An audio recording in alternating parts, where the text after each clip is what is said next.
तो दोस्तों आज हम बात करेंगे अभी अभी रिलीज हुई one of the best series पर, जिसका नाम है मनी हाइस्ट सीजन 5। और दोस्तों जिन्हें नहीं हम इसी वीडियो में सीजन 5 पर डिटेल में बात करेंगे। और गाइज अगर आपको ओरिजिनल सीरीज भी देखनी है तो आप उसे नेटफ्लिक्स पर देख सकते हैं। also, अगर आप लोग इस चैनल पर न्यू है तो चैनल को सब्सक्राइब करके बेल आइकॉन ऑल पर कर दे, ताकि आपको ऐसी इंटरेस्टिंग वीडियोस की नोटिफिकेशन मिलती रहे। तो अब बिना देर किए चलते हैं सीधा वीडियो की तरफ। सीजन 5 के एपिसोड 1 के शुरुआत में हम कहानी को वहीं से स्टार्ट होता हुआ देखते हैं जहाँ पर एलिसिया ने प्रोफेसर को पकड़ लिया था और वो उसके बेस तक पहुंच गई थी। प्रोफेसर एलिसिया के हाथ से गन छीनने की कोशिश करता है, पर एलिसिया साइड में गोली मार के उसे बोलती है कि मैं तुम्हें 1 सेकंड में गोली मार सकती हूँ, पर मैं ऐसा नहीं करूंगी, बिकॉज उसे काफी इंफॉर्मेशन बाहर निकालनी है। और फिर वो प्रोफेसर को उसका पूरा प्लान पूछती है कि तुम क्या करने वाले हो, सोने को कैसे बाहर निकालने वाले हो और अंदर कितने लोग हैं। पर प्रोफेसर अपना मुंह नहीं खोलता। इनमें आपस में थोड़ी सी हाथापाई होती है और इसी के साथ सीन कट हो जाता है। देन कहानी फ्लैशबैक में जाती है जहाँ हम तुम्हारे और हमारे फेवरेट कैरेक्टर को यानी कि बर्लिन को देख पाते हैं, जो अपने बेटे के साथ था। और बर्लिन के बेटे का नाम था राफेल। वो उसे एक होटल में ले जाता है एंड अपनी गर्लफ्रेंड से मिलवाता है। एंड बाद में बर्लिन मेन मुद्दे पर आता है और अपने बेटे को बोलता है कि समय आ गया है कि तुम अब उसी की तरह चोरी की दुनिया में एंटर करो।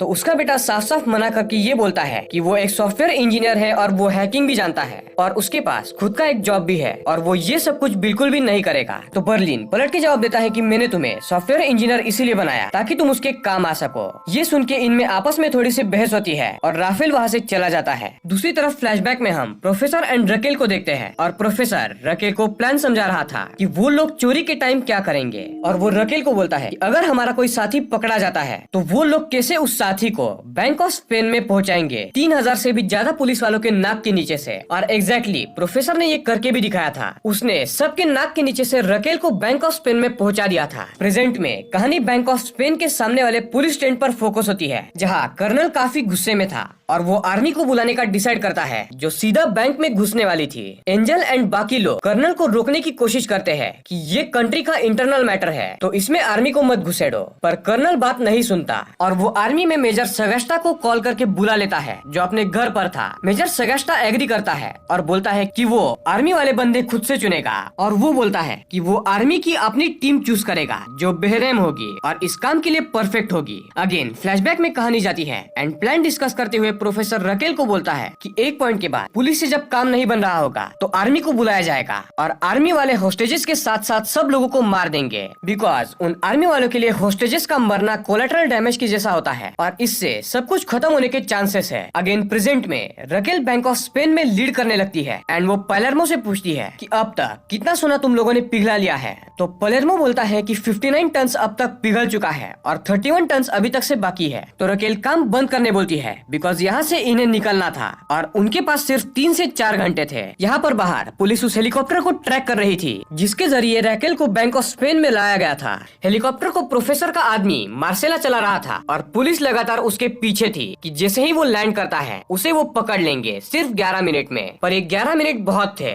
और इसमें तो मार्सेला बहुत कुछ कर सकता था बचने के लिए। यहाँ बैंक ऑफ स्पेन में हम आर्टोरिटो को देख पाते हैं जिसे मनीला ने गोली मारी थी बिकॉज वो मोनिका को मारने वाला था। हेलसिंकी उसे ले जाता है और आर्टोरिटो के घाव इतने भी गहरे नहीं लग रहे थे। पालेर्मो सोना पिघलाने वाली जगह पर जाके बोगोटा को काम बंद करने बोलता है, पर बोगोटा गुस्सा था और उसे ऐसा लग रहा था कि रकेल बैंक में आने के चलते इन सब का पूरा प्लान फ्लॉप हो जाएगा और इनमें आपस में ही बहस होने लगती है। यहाँ पर हम प्रोफेसर को देखते हैं जिसे एलिसिया ने बांध कर रखा था और वो भी एक बड़े से चेन से। वो प्रोफेसर को काफी सवाल कर रही थी कि रकेल बैंक में कैसे घुसी, तुम लोग सोना बाहर कैसे निकालोगे, अंदर एग्जैक्टली कितने लोग हैं। वैसे ही सेम सवाल हर बार वो पूछ रही थी, पर प्रोफेसर मुंह नहीं खोलता है। तो एलिसिया उसके पैर में एक गोली मारती है ताकि प्रोफेसर डर के मारे मुंह खोले, पर था तो प्रोफेसर सबका लीडर ना, वो कैसे मुंह खोल सकता था। और जब वो मुंह खोलता है वो एलिसिया को मैनिपुलेट करने की कोशिश करता है और उसे वो बोलता है कि वो लोग सोने को डायरेक्टली गटर में फेंकने वाले थे जो सीधा बह के शहर के बाहर आएंगे और उसे ये लोग वहाँ से कलेक्ट करने वाले थे। पर ऑब्वियसली एलिसा यकीन नहीं करती।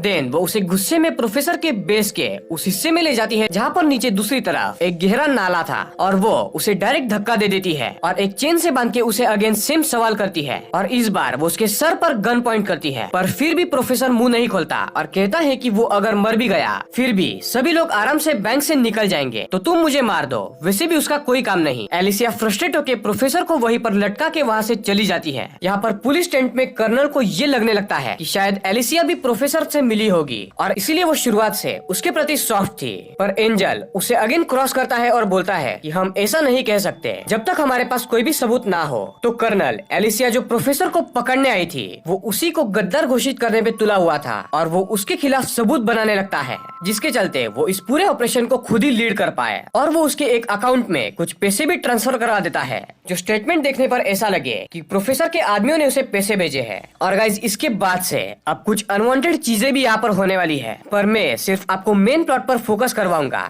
तो अगेन कहानी हेलीकॉप्टर पर फोकस होती है। जिस हेलीकॉप्टर को मार्सेला चला रहा था वो हेलीकॉप्टर को एक खेत में रोक देता है जहाँ पर प्रोफेसर के 2 आदमी पहले से ही मौजूद थे। तो वो मार्सेला को दूर छुपा के खेत में खड़े हो जाते हैं, वो भी हेलीकॉप्टर के पास, और ऐसा प्रिटेंड करते हैं कि वो यहाँ पर भेड़ को चराने आए हैं। और जैसे ही हेलीकॉप्टर को टैप करते हुए पुलिस वहाँ पर आती है, प्रोफेसर के साथ काम करने वाला एक बूढ़ा आदमी पुलिस को बोलता है कि वो इस फार्म का मालिक है और दूसरा आदमी उसके लिए काम करता है भेड़ चराने के लिए। तो पुलिस उस पर यकीन करके उससे पूछती है कि जो ये हेलीकॉप्टर चला रहा था वो आदमी कहाँ पर गया। तो ये बूढ़ा आदमी बोलता है कि वो एक रेड कलर के वॉल्वो कार में यहाँ से भागा है। और ये बूढ़ा आदमी पुलिस को ये यकीन दिलाने के लिए कि वो सच में इस खेत का मालिक है, वो पुलिस वालों से झगड़ने लगता है और उन्हें बोलता है कि उसकी 3-4 भेड़े इस हेलीकॉप्टर के चलते मारी गई, तो इसका पैसा कौन देगा। पुलिस उसे इग्नोर करके रेड वॉल्वो कार को ढूंढने लगती है और उसके पीछे पड़ जाती है। और जब इस कार को रोका जाता है तो उसमें एक रैंडम बंदा था जिसे बंदी बनाया गया था, जिसे प्रोफेसर के आदमियों ने किडनैप करके धमका के इस कार में बंदी बनाया था।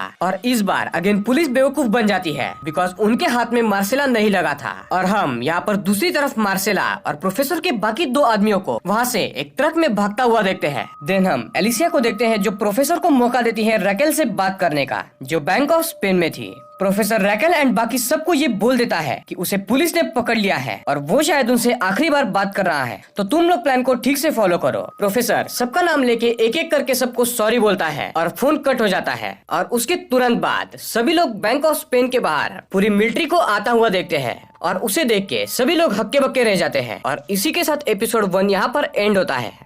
एपिसोड 2 के शुरुआत में हम बैंक में जितने रॉबर्स थे यानी कि Palermo, Bogota, Helsinki, Tokyo, Denver, Monica, Manila और बाकी सभी लोग वो सभी गन्स लेके आर्मी वालों से लड़ने के लिए रेडी होते हैं। पर उससे पहले प्रोफेसर के प्लान के मुताबिक ये एक और चांस लेने वाले थे।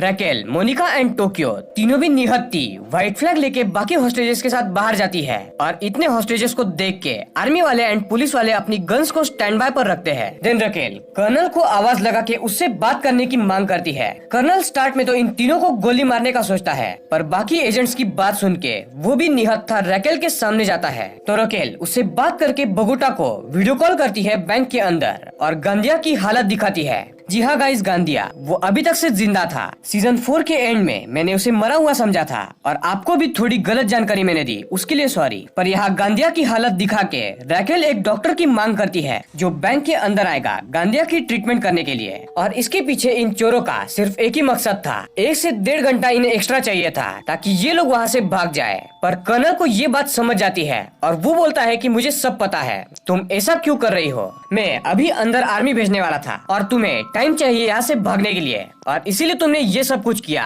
तो मैं तुम्हारी बात नहीं मानता, उल्टा तुम ही गांधिया को बाहर आजाद करो और वहाँ पर ही वो लोग उसकी ट्रीटमेंट करेंगे। रैकेल डिस्कस करके ये बात मान जाती है और कर्नल से बात करके उसे ये भी पता चल जाता है कि प्रोफेसर पकड़ा गया है एंड एलिसा के कब्जे में है। ये बात अभी तक से पब्लिक नहीं हुई है, यानी प्रोफेसर वापस आ सकता है, ये चांसेस अब बढ़ गए थे बिकॉज कर्नल और बाकी लोगों को इसकी कोई भी जानकारी नहीं थी कि प्रोफेसर एलिसिया के कब्जे में है। इनमें आपस में डिस्कशन चल ही रहा था कि गांधिया अंदर बोगोटा को उकसाने लगता है कि कैसे उसने नायरोबी को मारा और कैसे बोगोटा नायरोबी को चाहता था। ये सुन के बोगोटा गांधिया को बहुत मारता है। पैलेर्मो एंड डेनवर उसे रोकने की कोशिश करते हैं, पर रियो भी बोगोटा का साथ देता है और अगर ये लोग गांधिया को मार देते तो बाहर रैकेल एंड कर्नल के बीच गांधिया के ट्रीटमेंट को लेके जो भी बात चल रही थी वो रुक जाती एंड आर्मी तुरंत अंदर घुस के सबको मार देती।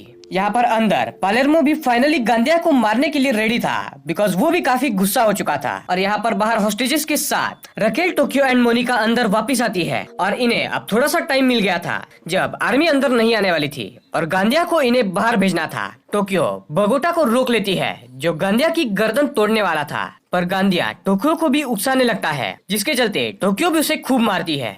यहाँ पर जो हॉस्टेजेस थे उनमें से अपना बेवकूफ उर्फ आर्थोरितो भी था और वो अगेन वहाँ पर पड़े बुलेट प्रूफ जैकेट्स को एंड हथियारों को उठा के सबको दे देता है और इस बात पर किसी का भी ध्यान नहीं जाता बिकॉज ये लोग गांदिया को मारने में बिजी थे। आर्थोरितो रॉबर्ट्स पर गोली चलाने लगता है, पर उल्टा दो हॉस्टेजेस ही घायल हो जाते हैं एंड डेनवर के हाथ पर एक गोली लग जाती है। गांदिया को वहीं पर बांध कर रख दिया जाता है और यहाँ पर सारे हॉस्टेजेस बैंक ऑफ स्पेन में भागने लगते हैं। गवर्नर का प्लान था एक ऐसे वॉल्ट में जाना जहाँ की दीवारें स्टील की थी और सभी उसी की तरफ भागने लगते हैं, पर तभी रॉबर्ट्स भी वहाँ आके इन पर गोली चलाने लगते हैं और इन्हें काफी डराते हैं। असल में टोक्यो एंड पैलेर्मो हॉस्टेजेस के बुलेट प्रूफ जैकेट्स पर गोली चला रहे थे ताकि इन्हें चोट भी ना पहुंचे और ये लोग डरे। यहाँ पर बाहर कर्नल काफी फ्रस्ट्रेट हो चुका था और वो मेजर सगास्टा को अंदर जाने का ऑर्डर देता है और अगेन आर्मी वाले अंदर जाने की तैयारी करने लगते हैं। यहाँ पर बैंक में आर्थोरितो एंड हॉस्टेजेस प्लान के मुताबिक वॉल्ट में तो नहीं जा पाते, पर इन्हें वो रूम मिल जाती है जहाँ पर रॉबर्ट्स ने अपने हथियार रखे थे जो काफी सारे थे और हॉस्टेजेस एंड रॉबर्ट्स में आपस में कई बार क्रॉस फायर होता है। गवर्नर आर्थोरितो को रोकने की काफी कोशिश करता है पर आर्थोरितो बात नहीं मानता। धीरे धीरे सभी हॉस्टेजेस पकड़े जाते हैं सिवाय 4 लोगों के, जिसमें गवर्नर एंड आर्थोरितो शामिल थे। यहाँ बाहर एलिसिया अपने फोन पर ये रिकॉर्डिंग करती है कि उसने प्रोफेसर को पकड़ लिया है और प्रोफेसर के मुंह से वो ये बात उगलवा लेती है कि सच में प्रोफेसर को उसी ने पकड़ा है। देन तभी मार्सेला एंड बूढ़ा यानी कि प्रोफेसर के दोनों आदमी वहाँ पर बेस पर आते हैं, तो एलिसिया प्रोफेसर को मार के एक इंजेक्शन देके उसे बेहोश करती है और उसे बेड पर सुला देती है। जब ये दोनों अंदर आते हैं तो इन्हें लगता है कि प्रोफेसर सो रहा होगा, पर सुन एलिसिया इन दोनों को यानी कि बूढ़े को एंड मार्सेला को मार के बंदी बना लेती है। और गाइस जितना हमें लग रहा था एलिसिया उससे काफी पावरफुल थी, जिसने 3 बंदों को मार गिराया और उन्हें बंदी बना लिया। यहाँ पर बैंक में आर्थोरितो जो हथियार हाथ में आए उसका इस्तेमाल करके डेनेवर, पालेर्मो, मैनिला एंड रैक्वेल पर उसे यूज कर रहा था और ये हथियार थे बम, फ्लेम थ्रोअर, मशीन गन और इससे सभी लोग परेशान हो रहे थे। और गोलियों की आवाज सुन के मिलिट्री और भी तेजी से अंदर आने की प्रोसेस में लगी थी, तो रकेल बोगोटा को ऑर्डर देती है कि गांदिया को बाहर भेज दो, इससे उन्हें टाइम मिलेगा। तो गांदिया को बाहर भेज दिया जाता है उसके ऊपर स्मोक बम लगा के, ताकि गांदिया मिलिट्री वालों को ये ना बता पाए कि हॉस्टेजेस एंड रॉबर्ट्स में गोलीबारी चल रही है। और यहाँ पर बैंक के अंदर मोनिका एसी डक के थ्रू पीछे से जाके आर्थोरितो पर 2-3 गोलियां चला देती है, जिससे वो मरने लगता है। और इसी के साथ एपिसोड 2 यहाँ पर एंड हो जाता है। एपिसोड 3 के शुरुआत में अब सभी हॉस्टेजेस पकड़े गए थे एंड जख्मी आर्थोरितो को ऑक्सीजन लगा के उसे शॉक देके उस पे बेसिक ट्रीटमेंट करके सभी रॉबर्स उसे भी बाहर भेज देते हैं एंड आर्थोरितो के साथ गवर्नर को भी बाहर भेजा जाता है। और गाइस गवर्नर के हाथ में एक ऐसी हथकड़ी थी जिसमें एक माइक फिट किया गया था और ये जो माइक है वो आगे काफी काम में आएगा और इसका मेन पर्पस तो हमें थोड़ी देर में पता चल ही जाएगा। अब जो पब्लिक रॉबर्स को सपोर्ट कर रही थी वो थोड़ा सा डर जाती है बिकॉज फर्स्ट टाइम कोई हॉस्टेज इतना इंजोर हुआ था। अब कर्नल गवर्नर के सामने बैठ के उससे पूछताछ करता है कि अंदर क्या क्या हुआ, तो गवर्नर बोलता है कि सब शांति से चल रहा था, पर आर्थोरितो ने रॉबर्स पर गोलियां चलाई जिसमें उसी ने 2-3 हॉस्टेजेस को जख्मी कर दिया। और रॉबर्स जो है वो आर्थोरितो को कुछ भी करना नहीं चाहते थे, पर उसने उनपे बम एंड मशीन गन चलाई और इसीलिए उन्होंने प्रतिकार करने के चक्कर में उस पर गोलियां चलाई, जिसके चलते वो इतना जख्मी हुआ। तो कर्नल बोलता है कि मैं पब्लिक में ये झूठ बोल दूंगा कि सारे हॉस्टेजेस पर गोलियां आर्थोरितो ने नहीं चलाई बल्कि रॉबर्ट्स ने ही चलाई। also कर्नल ये भी बोलता है कि वो लोग आर्थोरितो को भी मार देंगे जो अभी जिंदा है, ताकि रॉबर्ट्स पर आसानी से ब्लेम किया जा सके कि रॉबर्ट्स अब पागल होके हॉस्टेजेस को मार रहे हैं। और गाइस ये सभी चीजें उस हथकड़ी में रिकॉर्ड हो रही थी जिसमें एक माइक फिट किया गया था। फिर कर्नल एक प्रेस कॉन्फ्रेंस में जाने वाला था, तो वो अपने आदमियों को बोलता है जब तक मैं वापस नहीं आता अंदर हमला मत करना। यहाँ बैंक में मोनिका को काफी गिल्टी फील हो रहा था कि उसने किसी पे गोली चलाई, तो मनीला आके उसे समझाती है। देन गाइस कहानी फ्लैशबैक में जाती है। अगेन बर्लिन को हम देख पाते हैं और वो अपने बेटे को मना लेता है उसकी लाइफ की पहली चोरी करने के लिए, और वो उसकी टीम को अपने बेटे राफेल से मिलवाता है। और ये लोग एक म्यूजियम में 16 किलो प्राचीन सोने के बर्तन चुराने वाले थे। इनके पास उन प्राचीन बर्तनों की कॉपी ऑलरेडी रेडी थी, तो इनका एग्जैक्ट प्लान कैसे एग्जीक्यूट होता है ये तो हमें अगले एपिसोड में डिटेल में पता चल ही जाएगा। अब अगेन प्रेजेंट में कर्नल प्रेस कॉन्फ्रेंस में आता है और यहाँ पर वो प्रेस के सामने एलिसिया के खिलाफ झूठे आरोप लगाता है कि वो प्रोफेसर से मिली हुई है और वो प्रेस को आगे ये भी बोलता है कि इसीलिए एलिसिया ने स्टार्ट से रॉबर्ट्स के ऊपर सख्त कार्रवाई नहीं की। उसने रिजाइन भी इसलिए किया ताकि वो प्रोफेसर को सपोर्ट करना चाहती थी और अब वो इसलिए गायब हो गई और शायद वो अभी प्रोफेसर के साथ ही होगी और काम कर रही होगी। फिर वो कुछ सीसीटीवी फेक फुटेज भी दिखाता है और बैंक के स्टेटमेंट्स भी, जिससे एलिसिया के अकाउंट में काफी सारे पैसे जमा हुए थे। प्रोफेसर ये सुन के खुश हो जाता है बिकॉज एलिसिया अब फंस चुकी थी और उसके पास कोई और रास्ता भी नहीं था। असल में एलिसिया सीक्रेटली काम करके प्रोफेसर को पकड़ना चाहती थी, पर इसी सीक्रेट काम के चलते कर्नल ने उसी को धोखेबाज समझ के उसके खिलाफ ही रिपोर्ट दर्ज कर दी। और अगर वो सामने आके अब सब कुछ सच भी बोल देती तो कोई भी उस पर यकीन नहीं करने वाला था। तो प्रोफेसर उसे समझाने लगता है कि तुम हमारे साथ मिल जाओ।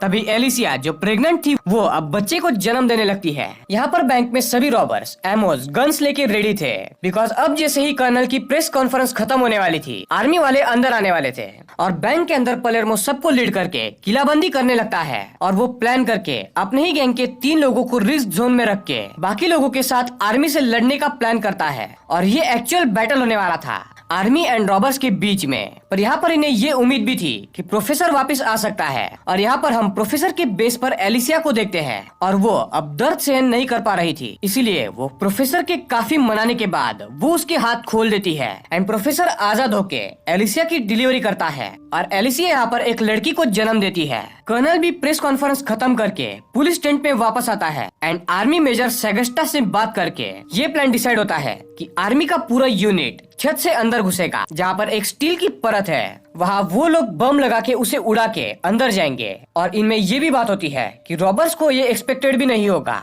तो प्लान डिसाइड होते ही आर्मी बैंक के ऊपर चढ़ती है और वो भी वहाँ से जहाँ से कोई भी रॉबर इन्हें नहीं देख सकता, यानी कि एक ब्लाइंड स्पॉट से। और गाइस यहाँ पर बैंक में सच में रॉबर सिर्फ खिड़की में, डोर में एंड बैक साइड पर ही नजर गड़ा के बैठे थे बिकॉज उन्हें लग रहा था कि या तो आर्मी वाले सामने से आएंगे या तो खिड़की से, और उन्हें ये भनक तक नहीं थी कि आर्मी वाले छत से भी आ सकते हैं। और हेलसिंकी ऊपर के फ्लोर पर बस सेफ्टी के लिए कुछ बोरिया लगा रहा था ताकि उसके पीछे बैठ के आर्मी वालों से लड़ा जा सके और बाकी सभी रॉबर्स नीचे के फ्लोर्स पर थे और इनमें से एक रॉबर ही सभी होस्टेजेस को संभाल रहा था और बाकी हथियार लेके रेडी थे। आर्मी वाले छत पर आके 4 से 5 बम लगा के एक छत को उड़ा देते हैं और एक काफी बड़ा धमाका होता है जिससे पलेर्मो समझ जाता है कि आर्मी वाले ऊपर से आ रहे हैं और वो अपने सभी साथियों को ऊपर के फ्लोर पर ले जाने लगता है। यहाँ पर प्रोफेसर भी न्यूज में देख लेता है कि बैंक ऑफ स्पेन में आर्मी वाले घुस चुके हैं। अब प्रोफेसर यहाँ से कमान संभाल सकता था बिकॉज एलिसिया अब शांत थी और उसके बच्चे को संभाल रही थी और अब ऐसा नहीं लग रहा था कि एटलीस्ट कुछ टाइम के लिए वो प्रोफेसर को क्रॉस करेगी। इसके 2 रीजंस थे। एक रीजन ये था कि उसका बिना कुछ किए ही क्रिमिनल रिकॉर्ड बन गया था और उस पर एक थप्पा लग गया था कि वो प्रोफेसर की गैंग से मिली हुई है, और दूसरा ये कि वो अपने बच्ची को देख के काफी खुश थी। और इसी सीन के साथ एपिसोड 3 यहाँ पर एंड होता है। एपिसोड 4 के शुरुआत में हम हेलसिंकी को देखते हैं जो ऊपर के फ्लोर पर फाइट के लिए बुरिया लगा रहा था, पर धमाका होते ही 2 टन का एक बड़ा सा पुतला जो कमरे में था वो हेलसिंकी के पैर पर गिर जाता है, जिसके चलते उसका एक पैर चकनाचूर हो चुका था। वो बेहोश हो जाता है, पर पलेर्मो, रियो, बोगोटा और बाकी बैकअप ऊपर आते हैं। हेलसिंकी होश में आके आर्मी वालों पर गोली चलाने लगता है और प्रोफेसर भी पलेर्मो से कनेक्ट हो चुका था, तो वो पलेर्मो को गाइड करने लगता है बिकॉज उसके बेस पर सभी कैमराज में क्या हो रहा है ये सब कुछ दिख रहा था। रियो, पलेर्मो, बोगोटा ये तीनों भी हेलसिंकी के पास जाते हैं एंड आर्मी वालों के साथ क्रॉस फायर करने लगते हैं। यहाँ पर दूसरी तरफ Manila, Denver and Tokyo bank के दूसरी छत से धमाके के गड्ढे से जाने का डिसाइड करते हैं ताकि वो आर्मी वालों को पीछे से मारे। पर प्रोफेसर इन्हें बोलता है कि तुम लोग छत पर मत जाओ, वहाँ 100 से भी ज्यादा स्नाइपर्स हैं जो तुम्हारी ही राह देख रहे हैं। तो एक काम करो, सारे हॉस्टेजेस को लेके आओ और उनके साथ मिक्सड अप होके चुपके से गन्स को बैग में रख के पैरों में बांध के गड्ढे में कूद जाना और पीछे से आर्मी वालों पर हमला करना। इससे स्नाइपर्स कुछ भी नहीं कर पाएंगे।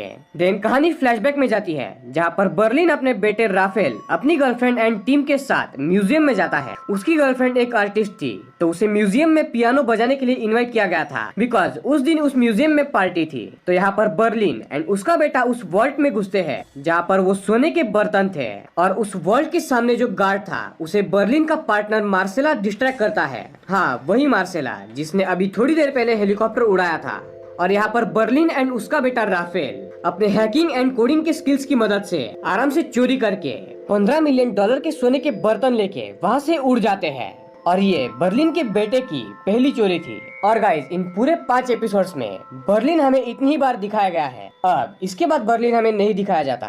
अगेन कहानी प्रेजेंट में आती है और Palermo, Rio and Bogota army वालों पर फायर कर रहे थे और एक पॉइंट पर पालेरो उन पर एक मिसाइल से हमला करता है, जिससे काफी आर्मी वाले घायल हो जाते हैं। तो टाइम मिलते ही पालेर्मो हेलसिंकी के पैरों पर पट्टी बांधने लगता है, पर हेलसिंकी का पैर उस पुतले के नीचे आने के चलते पूरी तरीके से टूट चुका था और उसे निकालना काफी मुश्किल हो रहा था। और हेलसिंकी उसका पैर काटने को बोलता है बिकॉज उसे काफी तकलीफ हो रही थी। पालेर्मो उसकी बात ना सुन के आर्मी वालों के साथ क्रॉस फायर करने लगता है। रियो एंड बोगोटा एक बड़े से बीम को देखते हैं जिससे पुतले को उठाया जा सकता था। तो वो लोग स्मोक ग्रेनेड्स फेंक के धुआं होते ही गोलियों से बचते हुए उस बीम को ले आते हैं एंड उसकी मदद से उस पुतले को उठा के हेलसिंकी को बाहर निकाला जाता है। जैसे ही हेलसिंकी बाहर निकलता है, बोगोटा उसे लेके नीचे जाता है ताकि वो उसकी बेसिक ट्रीटमेंट कर पाए। एंड दूसरी तरफ दूसरे छत से डेनवर, टोक्यो एंड मैनिला हॉस्टेजेस के साथ छत पर आते हैं ताकि स्नाइपर्स कंफ्यूज हो जाए और उन पर फायर ना करे। पर बुरी खबर ये थी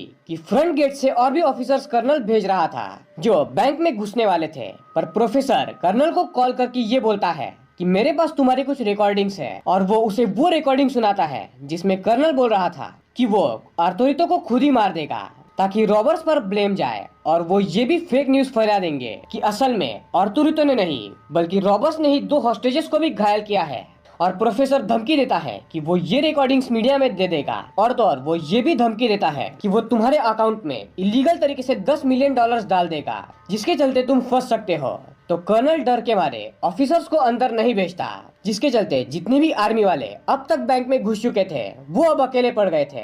देन छत से मैनिला, डेनवर एंड टोक्यो उस गड्ढे में कूद जाते हैं और पीछे से इन आर्मी वालों पर हमला करने लगते हैं। अब गाइस, टू बी सरप्राइज, इन आर्मी वाले लोगों में गांधिया भी था। जी हाँ गाइस, वही जिसे शुरुआत में रॉबर्ट्स ने जाने दिया था। रॉबर्ट्स आगे से एंड गड्ढे में कूदते ही पीछे से भी दोनों तरफ से आर्मी वालों को घेर लेते हैं एंड इनमें आपस में काफी फायर एक्सचेंज भी होता है। और सुन रैकेल एंड बाकी जितने भी रॉबर्स थे वो भी इन्हें ज्वाइन करते हैं। आर्मी वाले शातिर तरीके से एक कमरे में Raquel, Rio, Palermo and Monica को फंसा देते हैं जो एक वॉल्ट था और उसकी दीवारें स्टील्स की थी, तो इन्हें यहाँ से निकलना काफी मुश्किल था। तो दूसरी तरफ टोक्यो, डेनवर एंड मैनिला अकेले पड़ जाते हैं और आर्मी इन तीनों पर चार्ज करने लगती है। तो वो तीनों किचन एरिया में छुप जाते हैं, यानी अब आर्मी वाले बीच में थे एंड आर्मी वालों ने कुछ लोगों को वॉल्ट में बंद करके रखा था और कुछ किचन में थे। बस अब इन रॉबर्स में से बोगोटा एंड उसके 2-3 साथी थे जो सोना पिघलाने का काम कर रहे थे, वो भी नीचे के फ्लोर्स पर। तो अब बोगोटा और बाकी 2-3 लोगों को हेल्प के लिए बुलाया जाता है या नहीं, ये हमें आखिरी एपिसोड में पता चल ही जाएगा। एपिसोड 4 इसी के साथ यहाँ पर एंड होता है। और गाइस, अगला एपिसोड यानी कि एपिसोड नंबर 5 जो है वो असल में आखिरी एपिसोड है और बाकी के जो 5 एपिसोड्स है वो असल में 3 दिसंबर को रिलीज होने वाले हैं। यानी कि मनी हाइस्ट सीजन 5 के बचे हुए 5 एपिसोड्स दिसंबर 3 को रिलीज होंगे। तो आखिरी एपिसोड में जो कुछ भी होगा ये अभी हम डिस्कस करेंगे। अब आखिरी एपिसोड में यानी कि एपिसोड नंबर 5 में काफी एक्शन होने वाला है, तो मैं आपको इसे ज्यादा डिटेल में नहीं बता पाऊंगा बिकॉज ये लोग आपस में काफी गोलियां चलाते हैं। और गाइज, इस एपिसोड में हमें टोक्यो की काफी बैक स्टोरी भी दिखाई गई है कि कैसे उसका बॉयफ्रेंड एक रॉबरी में मारा गया था और कैसे प्रोफेसर ने उसे अपने टीम में भी शामिल किया। और भी बहुत कुछ टफ है जो मुझे ज्यादा इम्पोर्टेंट नहीं लगा। और टोक्यो की बैक स्टोरी क्यों दिखाई जा रही थी इसके बारे में हमें एंड में पता चल ही जाएगा। प्रेजेंट में हम डेनवर, मैनिला एंड रियो को देखते हैं जो किचन में थे और वो लोग एक स्टील के बड़े से मोटे टेबल को किचन डोर्स पर लगाने में कामयाब हो जाते हैं और उसके थ्रू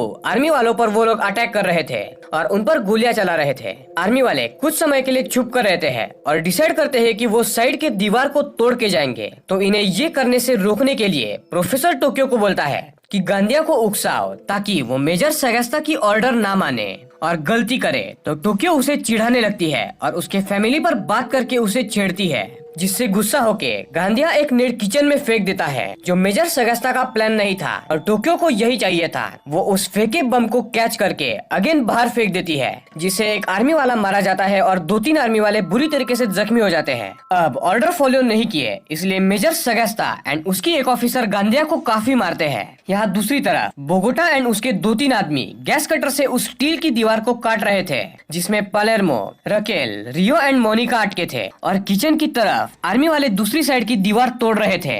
वो उस दीवार पर ड्रिल करते हैं ताकि उसमें वो बम फिट करके उसे उड़ा सके। पर टोक्यो किचन के सेकंड एरिया में जाके उस ड्रिल वाले होल्स के अंदर गोली चलाती है, जिससे 2 आर्मी वाले और घायल हो जाते हैं। पर किचन के दूसरे हिस्से से टोक्यो बाहर स्नाइपर्स को दिख रही थी और जो स्नाइपर्स थे वो टोक्यो पर गोली चला देते हैं। अब टोक्यो काफी जख्मी थी और आर्मी वाले किचन के दीवार पर बम फिट करके उसे उड़ाने वाले थे। तो खतरा देख के मैनिला को डेनवर वेटर के लिफ्ट से नीचे भेज देता है, वो भी उन रस्सियों से लटका के, और वो टोक्यो को ले जाने लगता है। पर टोक्यो अब हिल भी नहीं सकती थी और वो डेनवर को आगे जाने बोलती है बिकॉज उसका बचना अब नामुमकिन था। यहाँ पर स्टील की दीवारों से पालेर्मो एंड बाकी लोग निकल आते हैं एंड रियो टोक्यो को बचाने के लिए नीचे के फ्लोर से ड्रिल करने लगता है। अब डेनवर भी ना चाहते हुए भी वेटर लिफ्ट वाले रास्ते से रस्सी पे लटक के नीचे चला जाता है। यानी ओवरऑल सभी रॉबर्स अब सेफ थे और नीचे के फ्लोर्स पर थे। रियो जो है वो नीचे के फ्लोर पर ड्रिल करके टोक्यो को देखता है और उसका हाथ पकड़कर ये दोनों थोड़ी देर बातें करते हैं और टोक्यो काफी खुश थी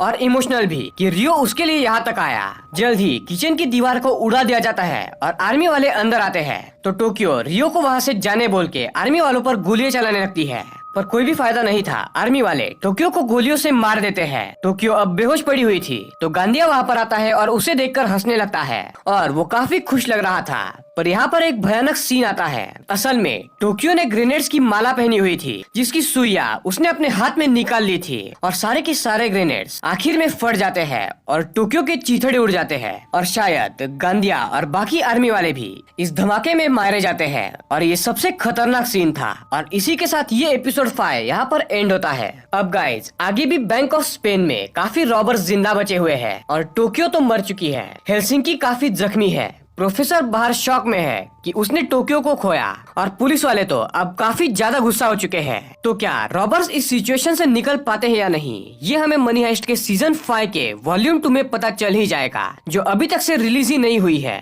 यानी कि बचे हुए 5 एपिसोड्स 3 दिसंबर को रिलीज होंगे और मैं वो एपिसोड्स भी आपको डिटेल में एक्सप्लेन कर ही दूंगा। तो दोस्तों ये थी मनी हाइस्ट सीजन 5 की डिटेल एक्सप्लेनेशन। आई होप कि आपको ये पसंद आई होगी। तो दोस्तों अगर आपको ये वीडियो पसंद आई है तो इस वीडियो को लाइक करे, चैनल को सब्सक्राइब करके बेल आइकॉन ऑल पर कर दे और इस वीडियो को ज्यादा से ज्यादा शेयर करे। तो दोस्तों मिलते हैं ऐसी किसी अगली इंटरेस्टिंग वीडियो में, तब तक के लिए पीस आउट।